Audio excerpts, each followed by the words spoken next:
She was just the weird aunt. Or so they thought. Part 3.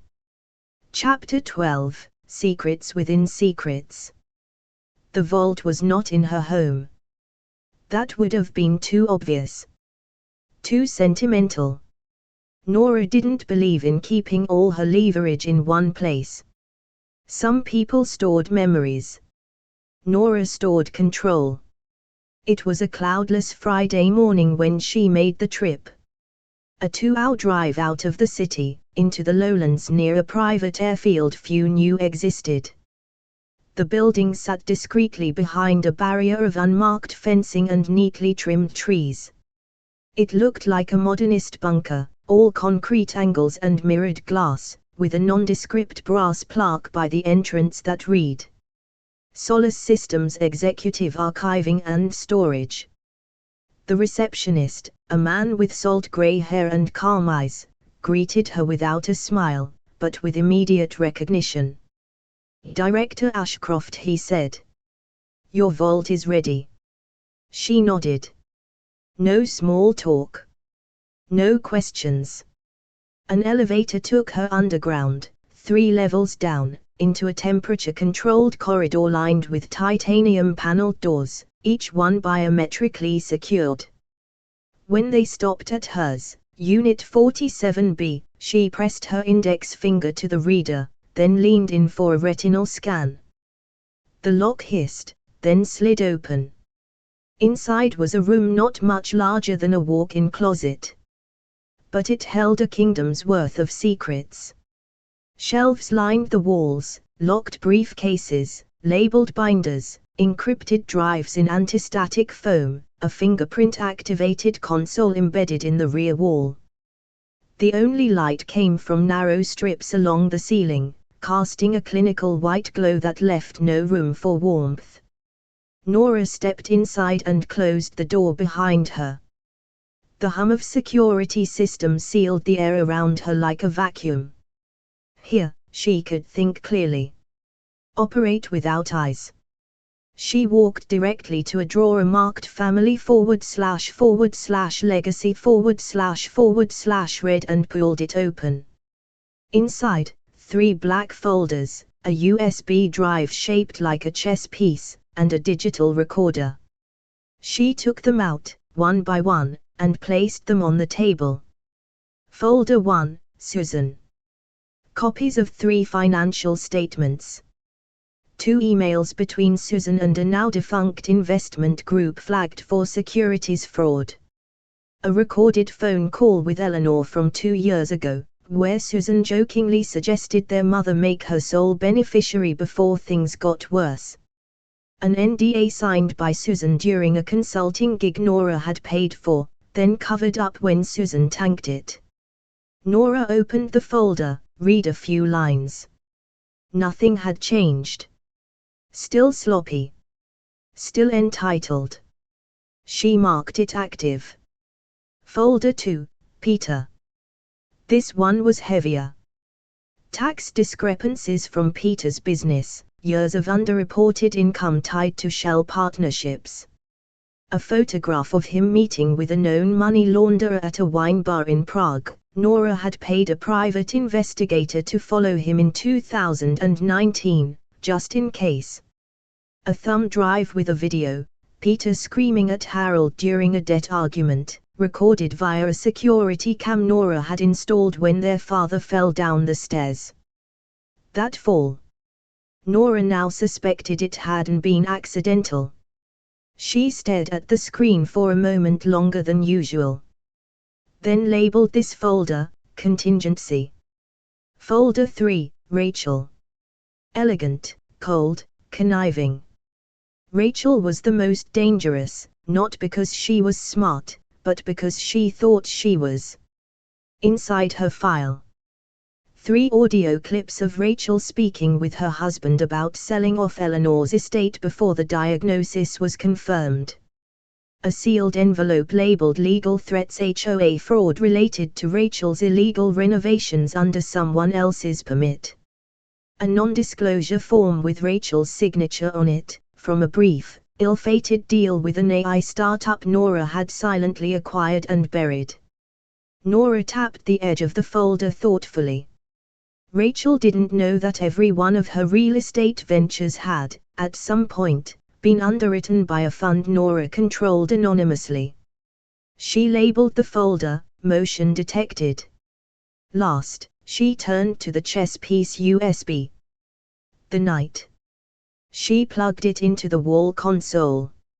A new interface lit up, something different. Sleek. Minimal. Project // Argus / active. The screen displayed 3 options. Live monitoring. Sentiment index, family. Fail-safe deployment. She selected sentiment index. A radial chart filled the screen, a visual map of her family's behavior patterns, pulled from audio captures, digital monitoring, and AI-driven linguistic analysis. Her software had been listening. Logging tones. Tracking patterns. It told her everything she needed to know. Peter's threat index, 83%. Rachel's deception index, 91%. Susan's emotional volatility, trending upward. Connor's risk-to-curiosity ratio, spiking. It confirmed what she already suspected. They weren't just circling her anymore. They were closing in. Back at the shelf, Nora resealed the folders, replaced the USB, and stood in the center of the vault, arms crossed. For years, she'd protected them, even when they mocked her. Paid for her parents' medications under anonymous billing. Buried their mistakes behind shell corporations. Defended them against consequences they didn't even know had come knocking. But now they wanted to bite the hand that had fed them from the shadows. And she'd let them try. She tapped a button on the console. A new screen flashed up. Auto-release packet // Ashcroft revelation. Status, armed. One press, and everything in this room would be routed to a secure server set to trigger public release, in the event of her death. She didn't press it. Yet. Back in her car, parked outside the facility, Nora sat in silence. Rain had started to fall, light at first, then steady. She watched it bead on the windshield and thought of Eleanor, still upstairs in her hospital bed. Frail. Mortal. Then she thought of her siblings, squabbling, scheming, scraping for her throne like children. Let them come. She'd built the fortress. And buried the keys. Chapter 13, The Accident That Wasn't. It happened on a quiet road, one Nora had driven 100 times before. A winding stretch just outside the city, framed by tall trees that cast long shadows over the asphalt. The kind of road that lulled you into autopilot. Familiar. Predictable. Until it wasn't. She was headed back from a meeting, nothing critical, just a low-profile lunch with a shell proxy she used for offshore contracting. She wore her sunglasses, hair pulled back, playlist humming low through the speakers. Her phone was silenced. Her mood was still. And then, a corner. A slight bend. A touch of the brake. Nothing. Her foot pressed. Harder. Nothing. No resistance. No tension. No mechanical grip. Just air. Her eyes sharpened instantly. One hand gripped the wheel while the other tapped the paddle shift, downshifting quickly. The car jolted, fighting momentum. Tires screeched as the curve approached, too fast, too sharp. She didn't panic. Nora never panicked. Instead, she scanned angles, friction, trajectory, and pulled the emergency brake gently, guiding the fishtail. The car skidded, hit gravel, spun, and stopped. A foot from a tree. Silence followed. Birdsong returned like nothing had happened. Nora's pulse was elevated, but steady. She sat there for several seconds, letting the weight of what didn't happen settle around her like fog. Then she opened the door, stepped out, and crouched beside the front wheel. There was a thin, fresh trail of fluid on the ground. Brake line. Cut.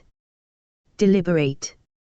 She called for a tow, using a dummy ID tied to one of her lower-level holding companies. The driver, a middle-aged man with grease on his collar and kind eyes, loaded the vehicle onto the flatbed without asking questions. She followed him in a rental, also anonymous, to a private garage near the edge of town. The owner, Marcus, had been on Nora's quiet payroll for years. She trusted him. Trusted his discretion. He took one look under the hood and his face darkened. "Someone did this on purpose," he said, voice low. "Clean cut. Professional. Didn't just clip the line, they bypassed the secondary relay. That's not amateur work." Nora nodded once. "You want me to call someone?" "No," she said. "You want me to fix it?" "Yes." Quietly. He didn't ask more. He knew better. That night, Nora sat in her office, lights dimmed, the security feed looping silently across the wall of screens. She reviewed her movements from the past week. No known leaks. No break-ins. Her physical perimeter was untouched. That left one conclusion. Someone had gained access to the car, not through brute force, but via routine. The garage where she stored it. The valet she used last week. The secure parking beneath the restaurant she visited with Rachel 2 nights ago.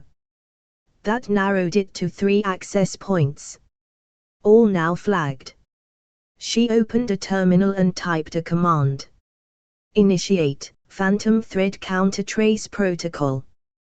The system began cross-referencing access logs from every place her vehicle had touched in the last 10 days.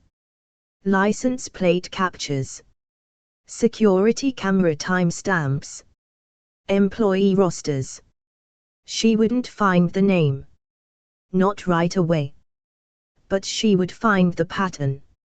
She always did. In the meantime, she said nothing to the family. No calls. No warnings. No accusations. Because the moment you tell them you know, they stop showing you their teeth. And she wanted to see every fang. She wanted them to keep smiling. Keep pretending. Keep trying. Because now she had no doubts. One of them wanted her dead. And whoever it was had just committed their first fatal mistake, they missed. That evening, the Ashcroft family group chat was alive with pleasantries and performance. Rachel.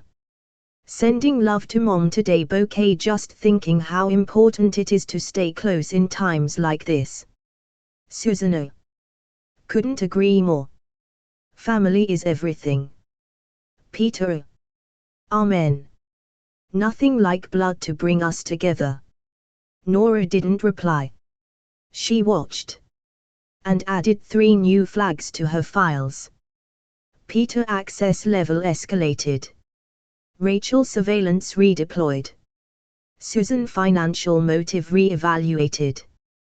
Then she opened a clean document and typed 6 words. If they want war, give them hell. And hit save. Chapter 14, The Trap Begins. By the time the brake line was repaired, Nora was already 2 moves ahead. There were no more doubts. No more moral hesitation. One of them, or more, had tried to kill her. The only question that remained was who, and how much more they were willing to risk. Nora didn't believe in confrontation. She believed in precision. It began in her private office, beneath the house, the one behind the false bookshelf, beyond the retinal scanner, where even the security feeds were filtered through 6 layers of proprietary firewalls. She stood in front of her wall of digital screens, the room lit only by the soft blue hum of information, feeds, alerts, simulations, and one new document, still open and unsigned. Last Will and Testament of Nora Ashcroft, revised. She stared at it in silence. Then, with steady fingers, she began to edit. In the original version of her will, everything was clean. Structured. Her assets were allocated with surgical clarity, donations to hospitals, non-profits, research labs, and a generous endowment in Eleanor's name. Not anymore. Now, she began writing fiction. She added conditional clauses. Obscure triggers. Unusual beneficiaries. A clause that transferred full access to her company's operating codes to Peter Ashcroft, contingent upon Nora's unexpected and unnatural death.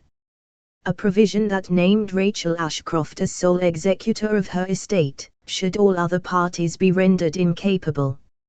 And another that bequeathed a $10 million cash reserve to Susan, upon the discovery of Nora's passing due to foul play. Of course, none of it was real.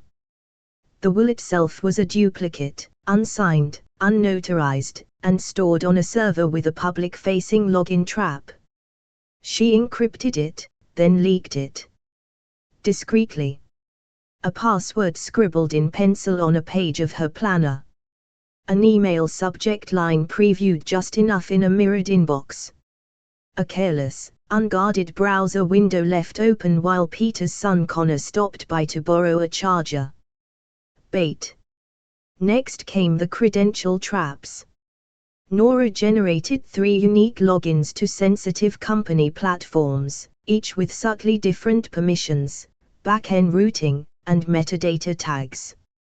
On the surface, they appeared legitimate. One gave limited access to offshore accounts, empty, but designed to look flush. One pointed to a subfolder of her AI's predictive combat engine. The third granted entry to a hidden project titled, Genome, Inheritance Disruption Model, Total Fiction, filled with dummy code. Each credential was tied to a separate set of breadcrumbs. Each breadcrumb was tailored to a different sibling.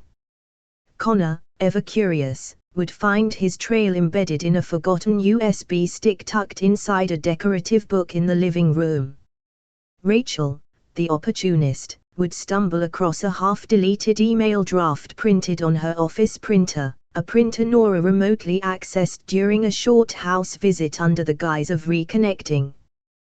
Peter's trail was more direct. Nora casually mentioned over coffee, "My legal team's worried about the asset firewall protocols. I need to reorganize everything in case something happens." She let the silence hang. Peter bit down on it like a starving dog. The last trap wasn't digital. It was personal. Nora scheduled a fake meeting with her private attorney, Drummond, at a visible, public location, a glass-walled cafe in Midtown. She made sure to mention it offhandedly during a call with Susan, knowing full well it would be relayed. At the meeting, she slid a sealed envelope across the table. Inside, nothing but blank pages. She leaned in and whispered, "If anything happens to me, you'll know who to give that to." She knew Rachel was watching from a car parked across the street. By midnight, she was back in her control room, barefoot, tea in hand, watching the traps activate. The first credential login pinged from an IP block used by Peter's office. A second attempt was logged near Rachel's condo, accessing the Genome project. The printer at Susan's guest house came online at 2:47 a.m., running 34 pages of redacted legal text. Nora smiled. 3 bites. 3 suspects. 3 motives, confirmed. And still, she said nothing. She let them crawl deeper into the snare, thinking they were clever, thinking she was vulnerable. She wasn't protecting herself anymore. She was hunting them. The next morning, she sent a family group text. Nora, having a legal review done on my estate next week. If anyone has concerns, let me know. 10 seconds later. Peter, all good. Hope you're doing okay. Susan, of course. We trust your judgment. Rachel, no concerns at all. Happy to help with anything you need. XX. 3 liars. 3 actors on a stage she now controlled. Nora closed her phone, leaned back, and exhaled. The traps were set. And now, all she had to do was wait. Chapter 15, Dinner at the Lion's Den. The invitations went out 2 days in advance, a polite, unexpected message in the Ashcroft family group chat. Nora, hosting dinner this Saturday. 7 p.m. Just family. Formal, if you please. I'll take care of everything. The silence that followed was short, but loud. Rachel liked the message. Peter replied with a thumbs up. Susan added, how lovely. Let me know what I can bring. No one asked why she was hosting. Which was exactly the point. They arrived one by one. Susan first, in pearls and forced warmth. A bottle of red in hand, even though she'd been told not to bring anything. Rachel followed in tailored silk and cool suspicion. Peter came last, wearing the exact same navy blazer he wore to business pitches and interventions. He kissed Nora on the cheek like a poker player placing a bluff. Nora, by contrast, looked radiant in black. Not severe, not flashy, elegant. Soft, draping silk. Hair down. A necklace none of them recognized, a silver band with 4 delicate stones embedded at the collarbone. One for each sibling, though none of them would guess that. Her house had been transformed. Soft lighting. Classical music. A long oak table set with fine china and crystal. The dining room smelled faintly of rosemary and roasted garlic, the air warm with something like nostalgia, but sharpened. This wasn't hospitality. This was theater. Please, she said, smiling gently. Sit. The meal began with wine. Vintage, rare, impossible to find unless you owned the vineyard. Rachel clocked the label and raised an eyebrow. This runs $800 a bottle. Nora smiled. It was a gift. From someone I no longer trust. Peter chuckled. Hell of a thank you. I never said I accepted it, she replied, pouring it anyway. Appetizers followed, lamb crostini, delicate asparagus with lemon zest, a goat cheese tartlet. Every bite was calculated, rich but refined, difficult to critique, easier to swallow than the truth they hadn't come to hear. They talked at first about Eleanor's latest scan. About Harold's new prescription. About the weather. No one brought up the company. No one mentioned the break line. But tension sat at the table like a fifth sibling. Finally, Nora raised her glass. To clarity, she said. The others hesitated, then lifted theirs too. To what now? Peter asked. Clarity, she repeated. The rarest kind of honesty. The kind you usually find after someone tries to poison you. The wine paused midair. Eyebrows lifted. Susan laughed, unsure. Is that a joke? Of course, Nora said, sipping. I think. By the time the main course was served, duck with pomegranate glaze, the room had splintered. Rachel was watching Nora's every move. Peter had stopped smiling. Susan was on her second glass and visibly trying to keep things light. So, Nora, Susan finally said. What's this really about? I told you, Nora said. Dinner. Right. But, why now? I've been thinking, Nora said, leaning back. About family. About inheritance. About motive. Motive? Peter asked. Falk paused. Yes. You know, she continued softly, the things people do when they believe they deserve more than they're given. Or when they fear they're going to be left behind. No one moved. The silence was skin-tight. Some people, Nora went on, would lie. Some would scheme. Some would tamper with break lines. Susan dropped her fork. Rachel's lips parted just slightly. Peter's hand curled slowly under the table. Nora kept smiling. I've been in a strange position for a while, she said. Too wealthy to ignore, too quiet to respect. But I realized, the best way to get someone to tell you who they really are, is to make them think they've won. She took another sip. And now I know who you are. Rachel spoke first. Are you accusing one of us of something? Oh, I'm not accusing anyone, Nora said. Not yet. Peter's voice sharpened. What's that supposed to mean?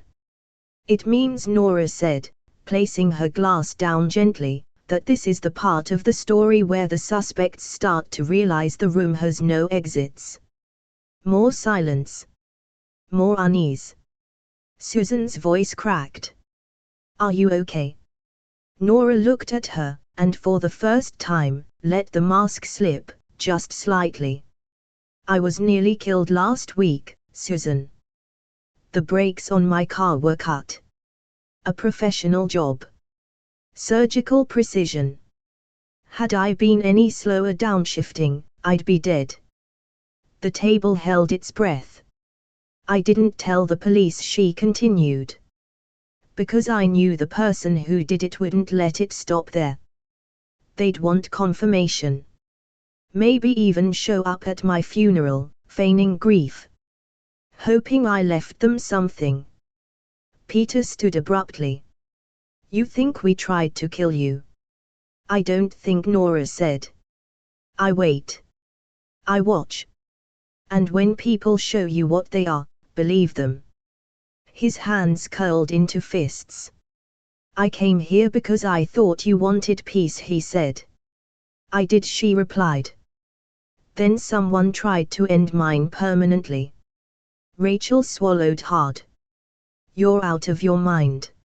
Nora turned to her, smile now razor thin. Am I? Then why did you print my fake will? Rachel froze.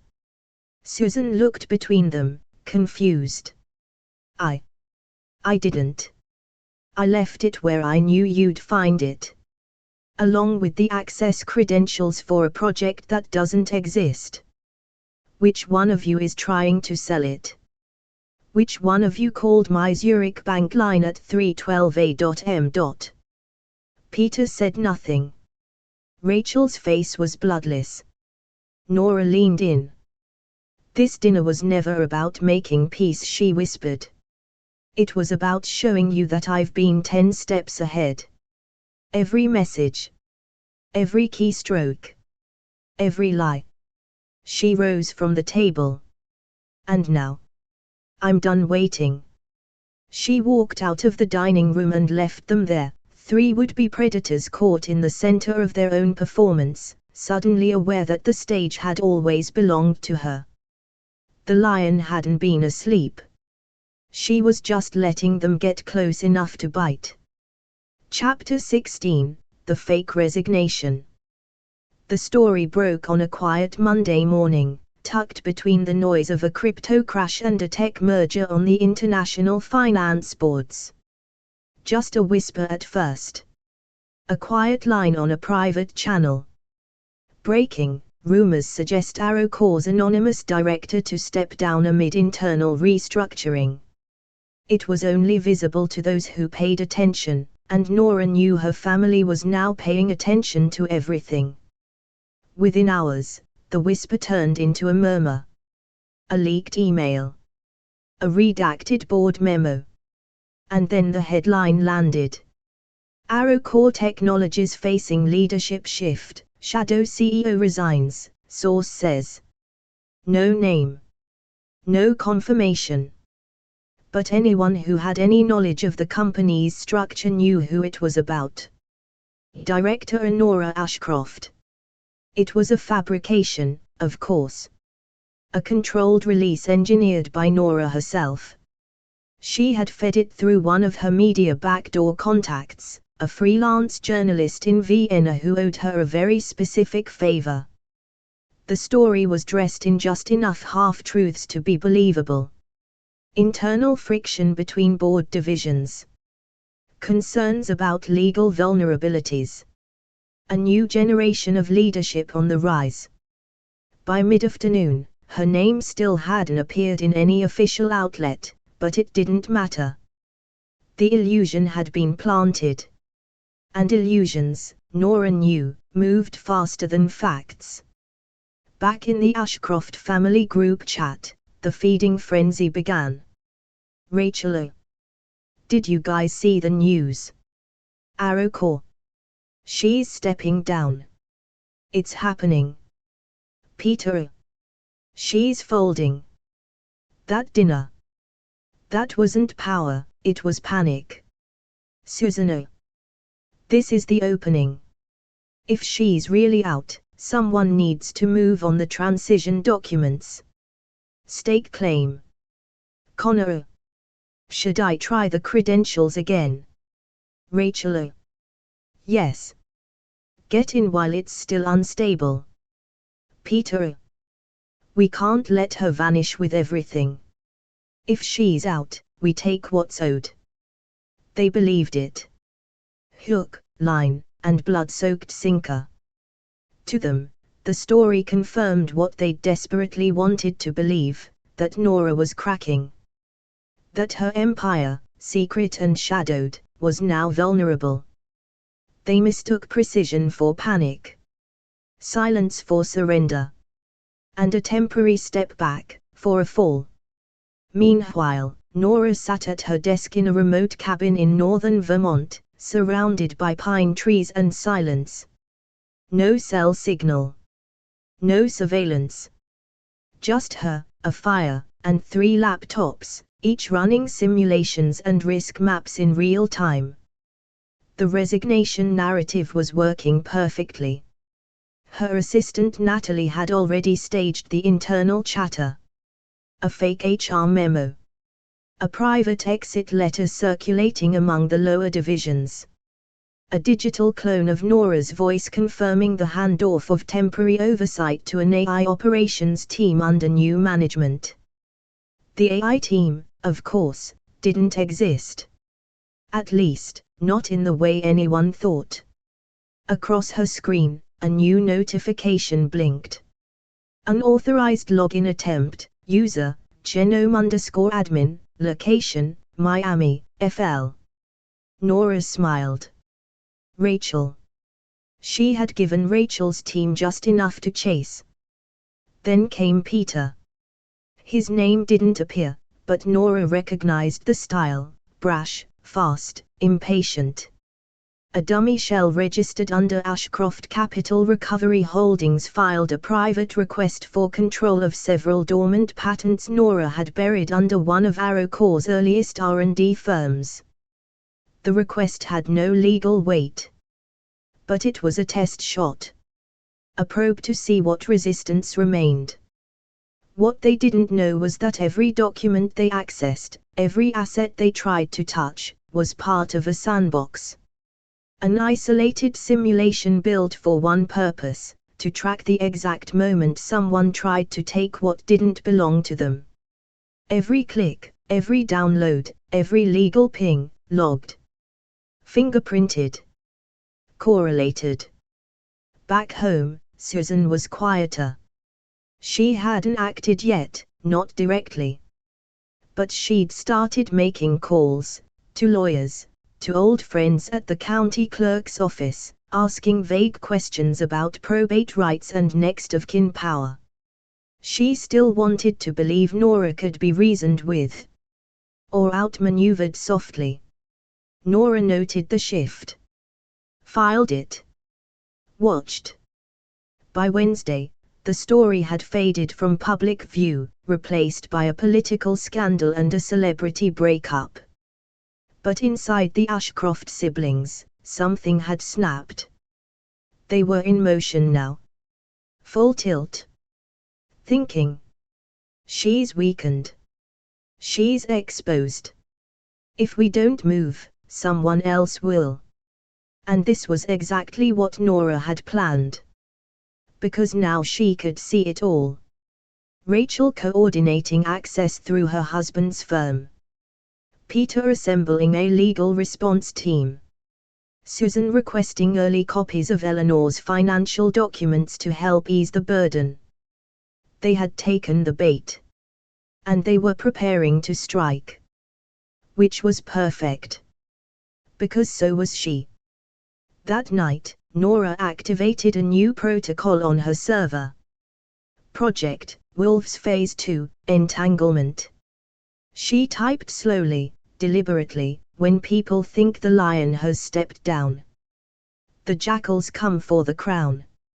Let them. Let them all bite. And let their teeth sink into fire. Chapter 17, The Heist Plan. They met in a cafe that neither of their mothers would be caught dead in, a dim, art student haunt with chipped mugs, mismatched furniture, and a soundtrack made entirely of vinyl and irony. Emily, Susan's daughter, arrived first. Rachel's son, Julian, came late, in a designer coat, sunglasses on indoors, and a confidence that walked 2 steps ahead of him wherever he went. Their alliance wasn't born of trust. It was born of ambition. And a mutual belief that the adults had no idea what the hell they were doing. Okay, Emily said, pushing her cold brew aside. We agree on one thing, our parents are playing checkers while Nora's programming quantum chess. Julian smirked. That makes us the only ones with half a brain between them. She nodded. Then it's time we stop waiting for the will to trickle down and start making our own moves. He leaned in, intrigued. So what's the plan? Emily pulled out her tablet, screen tinted against shoulder snoopers. I've been watching Nora's traffic. There's a pattern. She's using rotating nodes, probably custom coded. But some of the packet signatures suggest one of her sandbox servers is looping through an old domain, Tanglebridge Analytics. Julian blinked. That's the firm she closed 3 years ago, right? Emily smiled. That's what she wants people to think. But the domain still pings alive every 26 hours, and a background listener confirms it's hosting a dormant shell environment, probably used for decoy testing, or as a fallback node. You think she's distracted enough to not notice us poking around? Emily's expression hardened. I think she wants us to think that. Julian leaned back. So we reverse the assumption. If she's faking a resignation and seeding a fake crash, we don't go for the mainframe. We go through the side door. Exactly, Emily said. We hijack the shadow environment. If we can breach that sandbox, we can extract credentials, or better, clone a system token with her permissions. And from there, slide into the access chain like we belong there, Julian added. By the time she notices, we'll have admin privileges on one of her vault clusters. Maybe even a way into Arrowcore's investor channels. Julian sipped his espresso like a villain rehearsing his first monologue. And what happens then? Emily's eyes sparkled. Then we decide what the Ashcroft Legacy actually looks like. They set up their temporary base in Julian's apartment, a sterile, overpriced condo filled with abstract art and half-finished startup ideas. They locked the doors, turned off all voice assistants, ran everything through a local mesh net. 2 laptops, 1 encrypted hotspot, and a whiteboard marked Operation Ghostwire. Emily built the breach sequence. Julian handled the tunneling routes. Together, they began the crawl into Tanglebridge analytics, tracing subdomain calls, identifying shadow IP pools, building a silent handshake protocol to mimic Nora's original admin credentials. Within 48 hours, they had a heartbeat. A ping. One of the sandbox environments responded. Emily stared at the screen. She left a port open. Julian grinned. How sloppy. She hesitated. It's too sloppy. But he was already in. A second later, her screen blinked. Welcome back, Director. They froze. The interface loaded, not a full dashboard, but just enough. Archived patent libraries.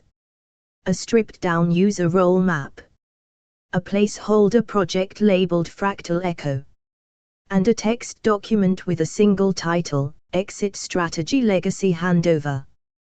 Julian's eyes widened. She was stepping down. Emily's hands moved fast. Pull the dock. Clone the tree. Ghost the trace. They downloaded the folder. But as soon as they closed the port, the screen flashed. Connection interrupted. Session flagged. Traceback initiated. Julian swore under his breath. We hit a trigger. Emily yanked the laptop cable. Cut the connection, now. Too late. Somewhere inside Nora's private system, a blinking red light went from idle to live. At that same moment, 1,200 miles away, Nora looked up from her book. Her control room's alert system pulsed silently. Ghostwire intercept, actors, 2. Origin, Ashcroft residential node. She didn't blink. Didn't panic. She pressed a single key, and a trace protocol launched. Julian. Emily. Coordinates locked. Digital fingerprints tagged. She leaned back in her chair. And smiled. They'd actually tried it. She whispered aloud to no one, and just like that, the cubs show their claws. In a world of secrets, power, and broken hearts, one click could change everything. Like what you just watched. Then like, subscribe, and ring that bell, or risk missing the next scandal.